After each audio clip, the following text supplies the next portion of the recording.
C'est peu de dire que Donald Trump et Elon Musk bousculent l'échiquier mondial. Quelle est l'attitude des marchés financiers dans ce chaos? Restez avec nous pour notre décryptage.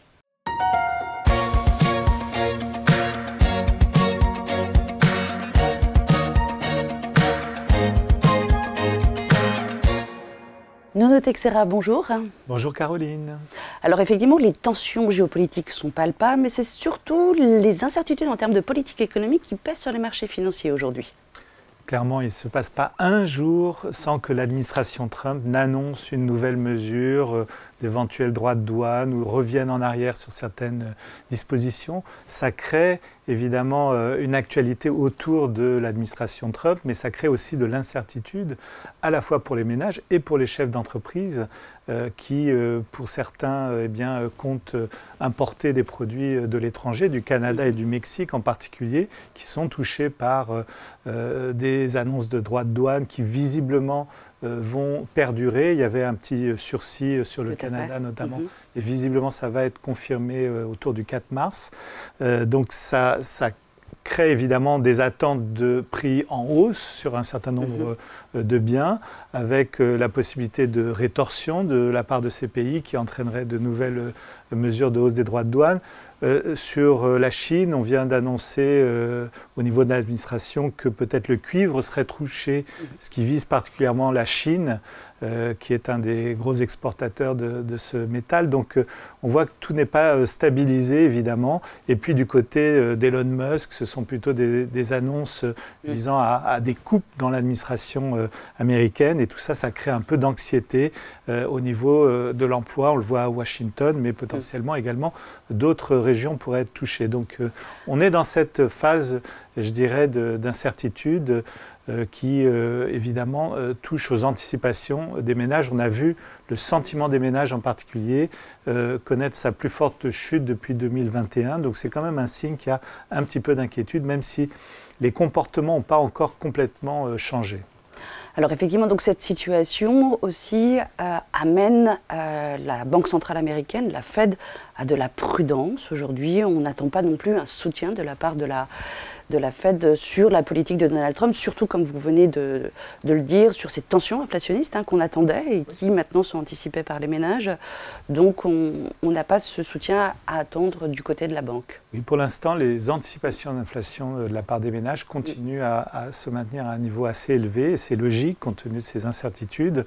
Et tant qu'il n'y a pas d'effondrement de la consommation, de l'investissement, ou une croissance du chômage importante, eh bien la Fed n'a pas de raison de stimuler à outrance l'économie. Et donc, alors les marchés ont un tout petit peu révisé leurs attentes quand même pour 2025. On l'a vu, le marché US c'est moins bien tenu en tous les cas que l'Europe. Et les anticipations de taux directeurs sont un petit peu à la baisse. On attend maintenant 2 baisses de taux directeurs, c'était une baisse pour 2025. Bon, on s'ajuste un petit peu, mais rien ne dit que la Fed cette année sera amenée à baisser ses taux, et en tout cas certainement pas au premier semestre a priori.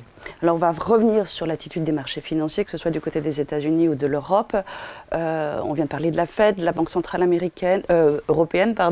Donc pas de changement de son côté. On est toujours sur l'atteinte de ce taux neutre avec une situation différente, comme on le sait en Europe aujourd'hui. Oui, pour la BCE, c'est une attitude beaucoup plus volontariste. On a déplacé le curseur d'inquiétude sur l'inflation plutôt vers la stimulation à la croissance. Bien sûr. C'est assez logique. La croissance est en berne en Europe. On est quand même proche du zéro au 4e trimestre 2024. Donc on voit que l'industrie souffre en Allemagne en particulier. Et puis il y a des besoins d'investissement importants. On le voit sur la transition énergétique, mais évidemment aussi sur les problématiques de défense. Bien sûr. Et c'est peut-être d'ailleurs ce qui donne un peu plus d'optimisme sur, on va dire, le redressement de la conjoncture et des marchés européens. C'est l'idée que peut-être qu'on va desserrer un tout petit peu les taux budgétaires, en particulier en Allemagne, suite aux élections. On pourrait en reparler. Et sans doute peut-être des initiatives au niveau européen, compte tenu des défis que pose la Russie vis-à-vis de l'Ukraine en particulier, et des besoins d'indépendance énergétique un peu plus grande. Également. Donc on l'a vu, les résultats financiers des entreprises étaient bons en Europe. Ça a porté d'ailleurs l'ensemble des indices européens. avec la nécessité aussi, vous avez cité les valeurs de défense. Donc un marché financier européen qui s'est bien porté ces derniers temps, avec par contre un marché américain en recul en tout cas, qui n'a pas non plus performé depuis maintenant quelques mois.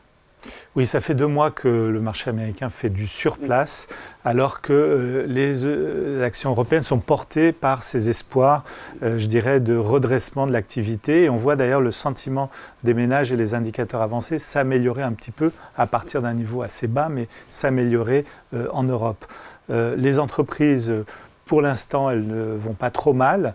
Elles sont également portées quand même par la croissance mondiale. Et puis, il y a une composition des indices qui est assez différente en Europe, avec un poids notamment des bancaires qui se tiennent très bien, qui continuent à surperformer largement, alors que ce secteur est beaucoup moins présent aux États-Unis. Aux États-Unis, on est en situation on va dire, de correction sur les 7 magnifiques, puisque par rapport au plus haut de décembre, on est à peu près à moins 10.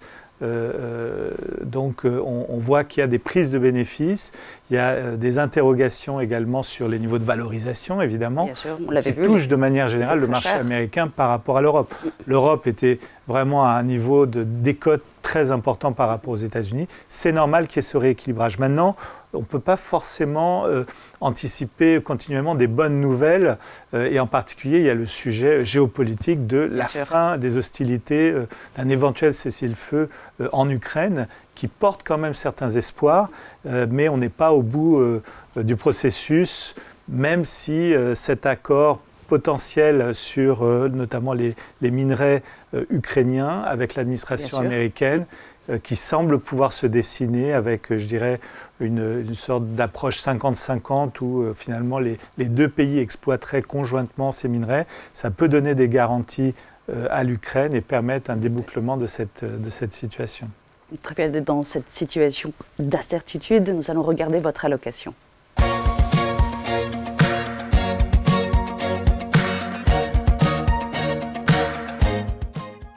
Un contexte d'incertitude, on l'a vu, est-ce que pour autant il faut modérer les ardeurs sur les marchés actions aujourd'hui ? Un petit peu. C'est vrai qu'on est sorti d'un sentiment d'euphorie aux États-Unis après l'élection de Donald Trump, avec une envolée notamment des valeurs technologiques. Oui, tout à fait. Elles avaient des multiples très élevés. Et en fait, quand on regardait les indices européens et les indices américains hors technologique, on voyait finalement des progressions assez proches. Mais le marché américain a un peu perdu ce moteur-là pour l'instant. Et on avait joué à juste titre les valeurs européennes depuis le début de l'année. Là, elles sont en hausse de 10% dans un laps de temps assez court. On prend un petit peu nos bénéfices, rien de dramatique. On continue à avoir, je dirais, une vision plutôt positive des actions européennes et des valorisations qui sont attractives. Mais à court terme, sans le moteur américain, c'est un petit peu compliqué. Alors, voilà on revient à une position neutre. Très bien, donc voilà pour les actions. Pour les taux, on l'a peu évoqué. Aujourd'hui, quelle est votre position sur cette classe d'actifs ? Alors, les taux remplissent quand même un rôle d'équilibrage des portefeuilles, donc on garde quand même une position en taux long sur la zone euro en particulier, parce que si la BCE continue de modérer ses taux directeurs, on devrait avoir également des baisses du côté de la partie longue de la courbe. Alors peut-être plutôt sur des maturités un peu moyennes, parce qu'on voit que les besoins de financement sont quand même là en Europe, il y en a dans tous les domaines, et donc on risque d'avoir quand même des taux qui ont du mal à baisser beaucoup, mais il y a des opportunités sur la partie plutôt intermédiaire de la courbe des taux autour de 2, 3, 5 ans. Donc on est sur ces maturités-là. Très bien, merci beaucoup Nono. Merci Caroline. Pas de panique sur les marchés financiers, en dépit de quelques prises de bénéfices. Je vous dis à très bientôt pour nos prochains Décrypte Hebdo.